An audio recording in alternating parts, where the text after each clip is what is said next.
So let's talk about Act Two of Othello, which sees us actually change locations. Act Two, we begin our new location of the island of Cyprus, and we stay here throughout the play.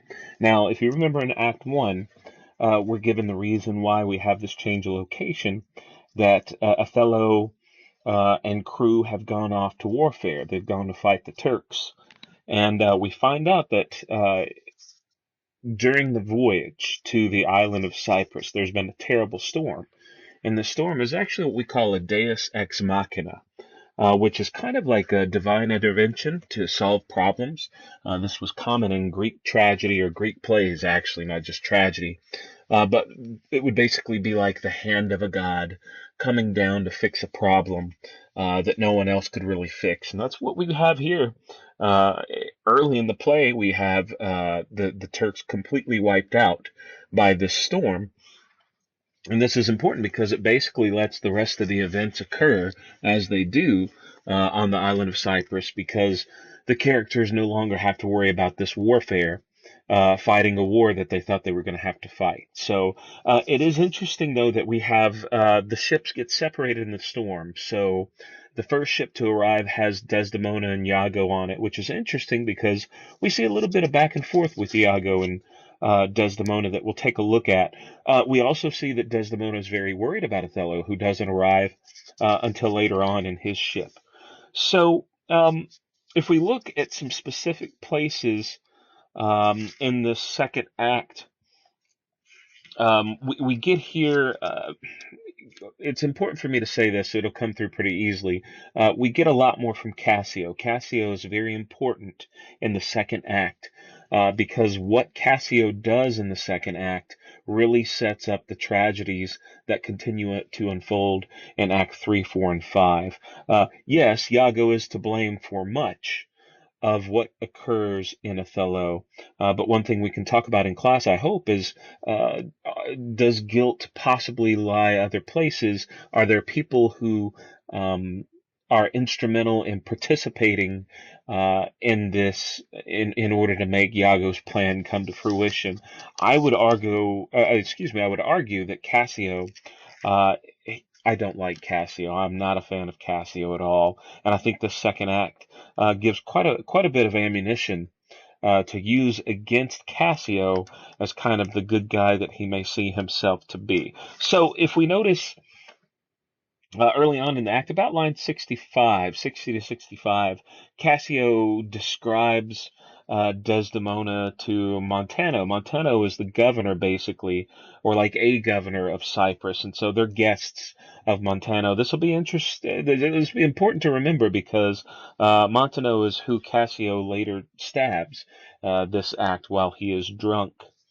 Um, Cassio describes Desdemona as he hath achieved a maid that paragons description and wild fame, one that excels the quirks of blazoning pens, and in the essential vesture of creation does tire the engineer. Very, very flattering in his description of Desdemona. And one thing we'll look at is kind of some behavior that seems a bit habitual for Cassio, that he may go too far, that he's just too flirty. In fact, if we see just a little later, this is about line 85.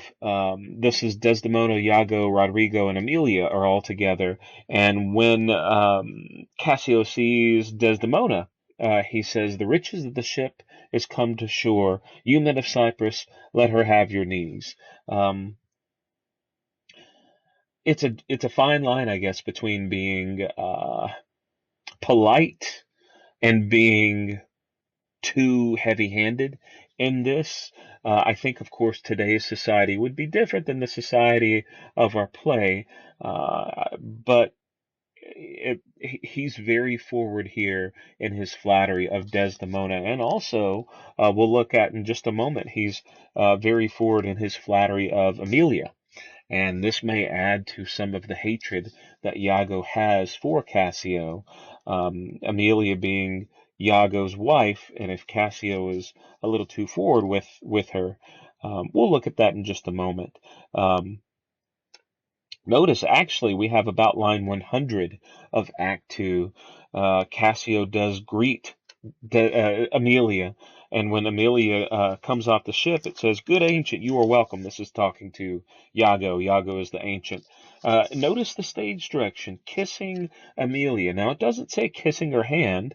It doesn't. It just says kissing Amelia. "Welcome, mistress. Let it not gall your patience, good Iago, that I extend my manners. 'Tis my breeding that gives me this bold show of courtesy." He knows better than what he's doing. I mean, this is one of those things where if you have to say, "Oh, forgive me for what I'm about to do," you probably shouldn't do it. "Forgive me for what I'm about to say," you probably shouldn't say it. Here, Cassio knows better. He's too forward with Iago's wife, kissing her, and then catches himself as, "Oh, don't let that offend you, Iago. That's just how I was brought up.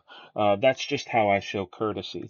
Now, uh, Iago responds to this, though, with anger not at Cassio. His anger seems to be at Emilia. And that's interesting psychology because this may be something that we see in our own reality.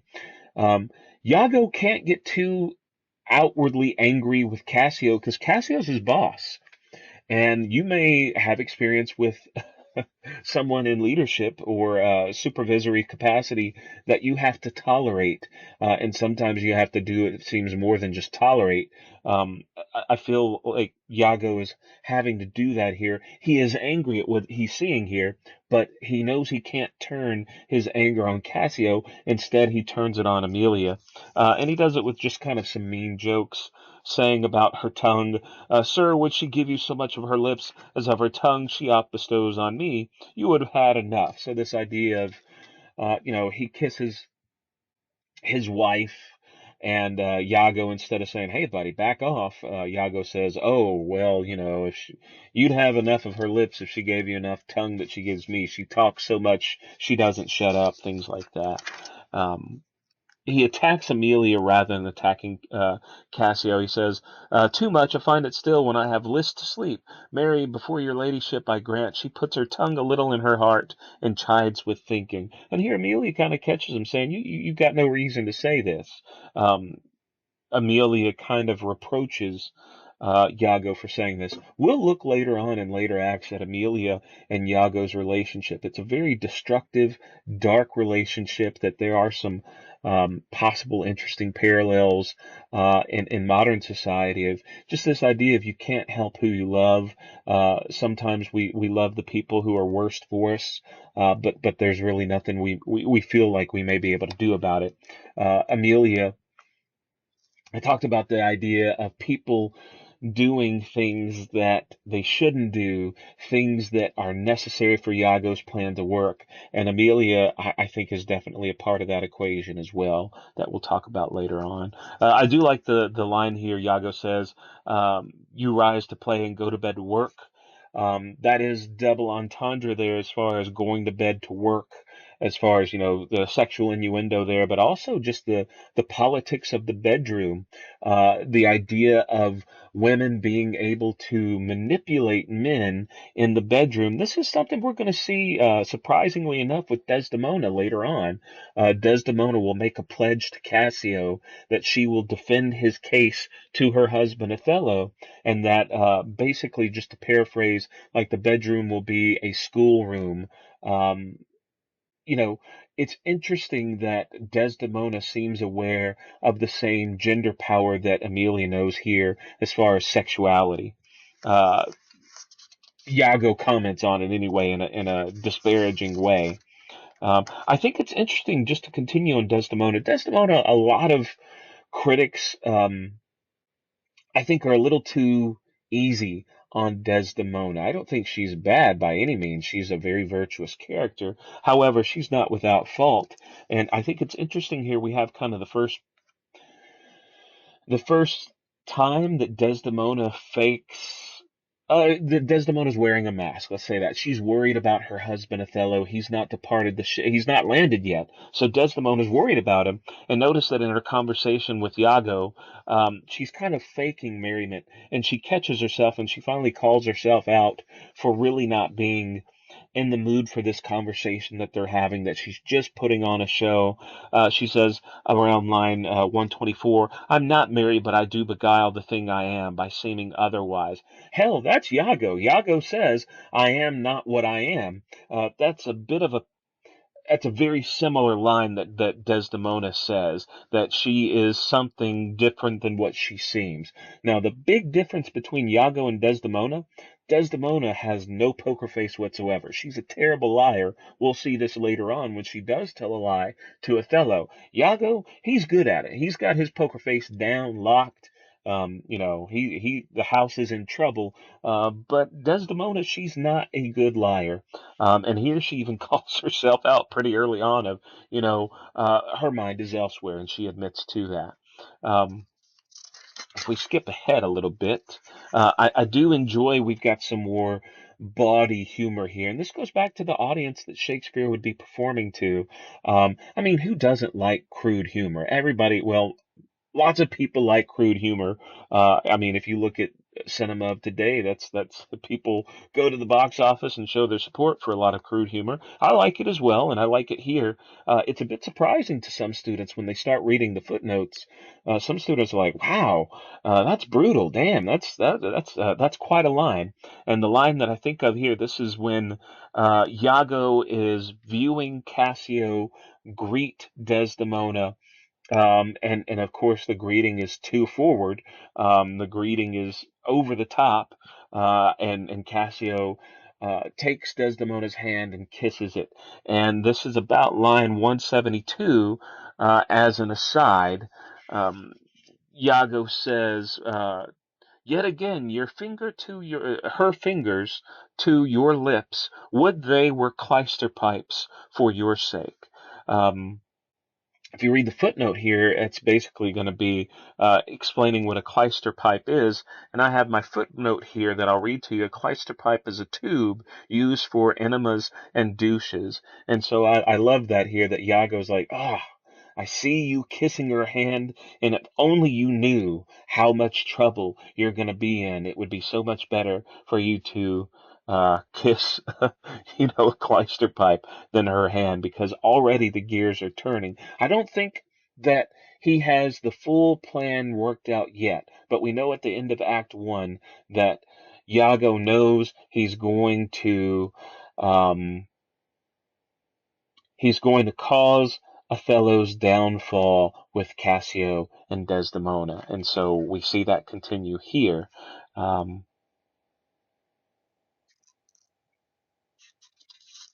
let's skip ahead a little bit.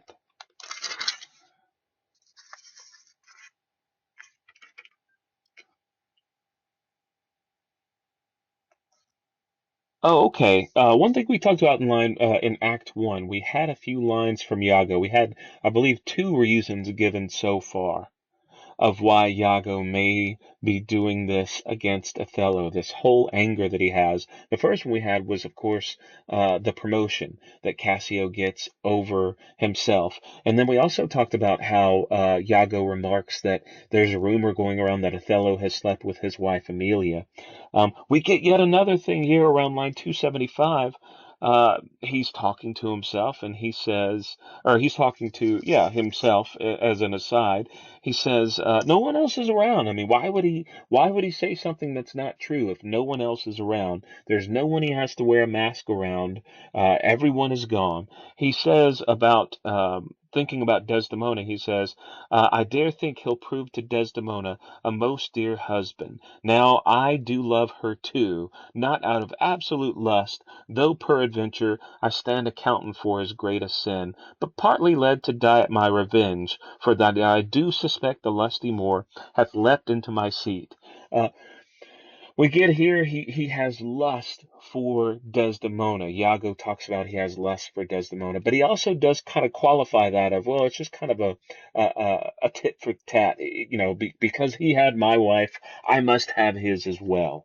Um, if he keeps changing the reason or the motivation, we really should look at what the true motivation could be, since none of them seem to be fitting quite well enough to settle.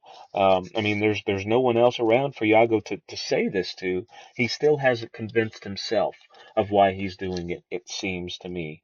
Um, and if you look just a little bit further down, he brings Cassio into it. He says, I fear Cassio with my nightcap too. So now he's got fear that Cassio may be with Amelia. And seeing the cad that Cassio is, that may be a more grounded fear than Amelia with Othello. But we'll get into Cassio. Cassio has Bianca on the island, and we'll see Bianca later on that she's another character who fits in quite well, even though it should kind of challenge or overturn Iago's plan. He's able to adapt pretty well when Bianca shows up with a kerchief that we'll talk about later. So, scene two, we've got the coming party.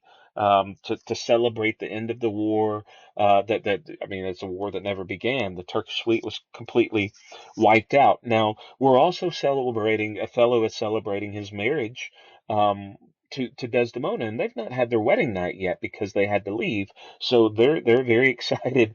Othello makes it quite clear that he is excited to excuse himself with his newlywed wife, and he puts, of course, Cassio in charge. And Cassio's job is to keep the peace. Um, that is not what happens, and Cassio knows that he is not a he knows he's not a good drinker. He's Some people can hold their liquor, and Cassio knows he cannot. And this is something that Iago targets. Um,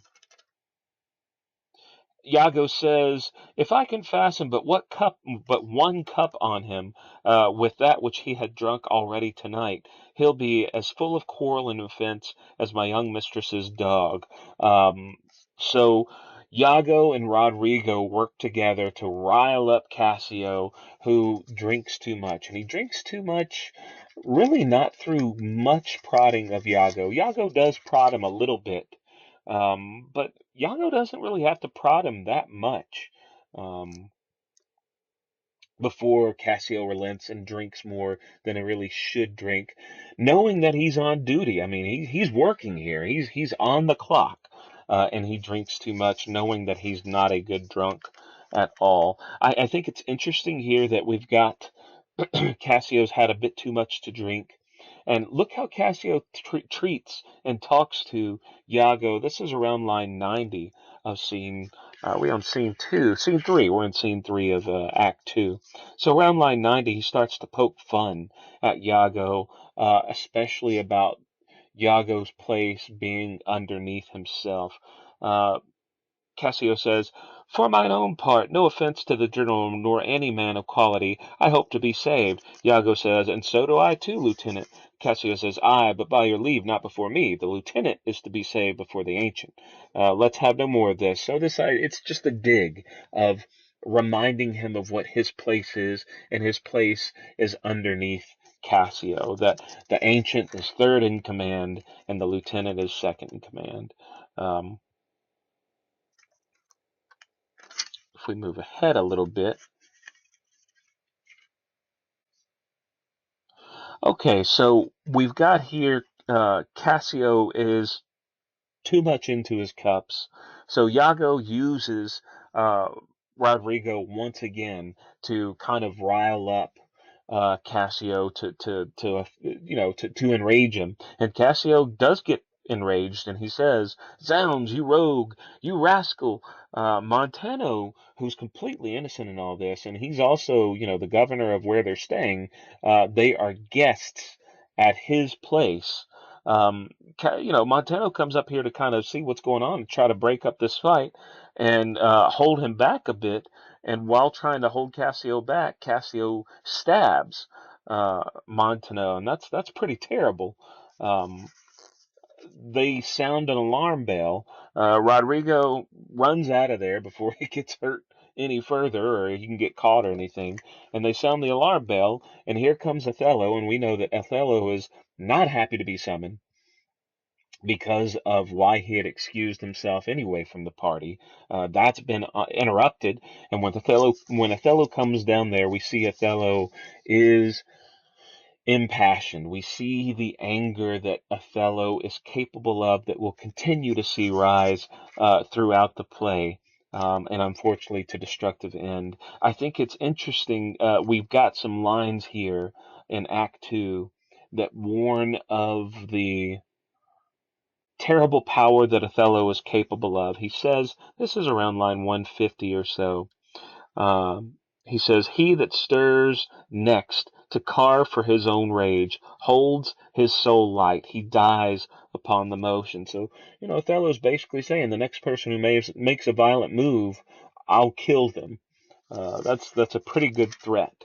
Um, Othello basically asked what's going on, and notice that Cassio does not, uh, to say it weirdly, he doesn't man up. I mean, this is an opportunity. His boss comes down. Not only his boss, but his friend.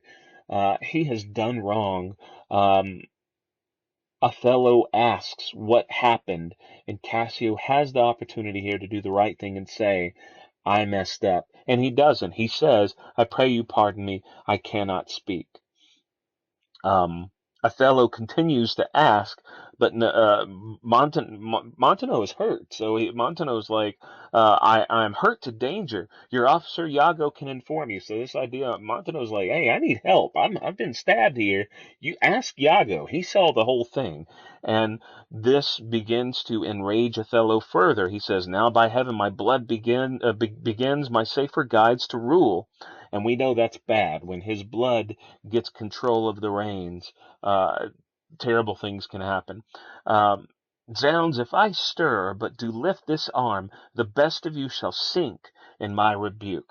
Again, this line showing the power and might that Othello has. I love Iago's response here because Othello's like, tell me what happened. And notice Iago, of course Iago wants it known because Iago wants Cassio out. I mean, he's told us that he wants Cassio out. But Iago also has to play the part of the noble friend. And so this is about line 200. I love that Iago tells without telling. He says, touch me not so near. I'd rather have this tongue cut out from my mouth than it should do offense to Michael Cassio. So when Othello is asking who did this. I love that Iago's like, oh, I can't speak against Cassio because by saying that, he of course confesses to who caused all this hubbub. And notice what happens. It works. Here we've got early in the play, Act 2. We've got Iago's original plan of having Cassio lose his job and he gains the position, it happens. Othello says, I know, Iago, thy honesty and thy love doth mince this matter, making it light to Cassio. Uh, it bothers it should almost be like a drinking game of how many people comment on Iago's good friendship and call him honest Iago and as you're an honest man and it's ridiculous how many people bring up the honest and good nature of Iago that we know is completely not true. It's completely a mask. He says to Cassio, Cassio, I love thee, but nevermore be officer of mine. Look, if my gentle love be not raised up, I'll make thee an example. So this is a scary line, basically saying if I didn't love you, I'd make you an example. But basically, he's lost his job, and who gets the job instead? It's Iago. So the plan doesn't stop there. Iago continues with the plan, and we have here an interesting contradiction later on in the play set up here. So Cassio is kind of destroyed by this news, and he's mourning the loss of his reputation. Othello exits, Iago and Cassio are left together, and Cassio starts to mourn reputation. Now, notice what he says here. Iago says about reputation. He basically says reputation's nothing. Notice he says about line 244, Iago says, as I'm an honest man, and he's not, I thought you'd receive some bodily wound. Iago is comforting Cassio about the loss of his reputation, and he says basically reputation's something that's it doesn't matter because men who deserve reputation don't have it, and men who don't deserve reputation have it. Um, this idea of don't worry about your reputation, it's nothing. This is going to be something he'll contradict later on with discussion of Othello. And when he talks to Othello about reputation, he takes the other polarity of the argument and talks about the dear treasure nature of reputation, that man has nothing more precious than his reputation. So remember when you read that later on, that here, when he's talking to Cassio and trying to console Cassio for the damage to his reputation, Yago's able to wear that mask of, reputation doesn't mean anything. It's of no substance whatsoever. Don't worry about it. Um, so we have at the end of this play, or excuse me, the end of this act, we definitely have affirmation that Yago's plan is working. He has confidence with Cassio, with Yago. Yago and Cassio seem to be good friends, even though Yago can't stand Cassio, it seems. Cassio thinks Yago's his buddy. Rodrigo still thinks Yago's his buddy, even though there's a close call here. And Othello still thinks Yago is his good buddy. Um, we have here, though, that he's not done with the plan, that Iago continues with the plan, and he gives the reason being basically Desdemona. He says, this is about line 315. While this honest fool plies Desdemona to repair his fortune, and she for him pleads strongly to the Moor, I'll pour this pestilence into his ear, that she repeals him for her body's lust, and by how much she strives to do him good, she shall undo her credit with the Moor. So I will turn her virtue into pitch, and out of her own goodness make the net that shall enmesh them all. And this is exactly what he's able to do. As we wrap it up, just keep in mind that here Iago is able to use the friendship that Cassio and Desdemona share, and the virtue that Desdemona shows in trying to be a good friend to Cassio. He uses that to trap Desdemona into a guilty role in the eyes of Othello. That the friendship is perverted into nothing more than adulterous lust, and that'll be something that Iago has to build on in Act 3 to great effect. So we'll pick up with Act 3 soon. Thank you.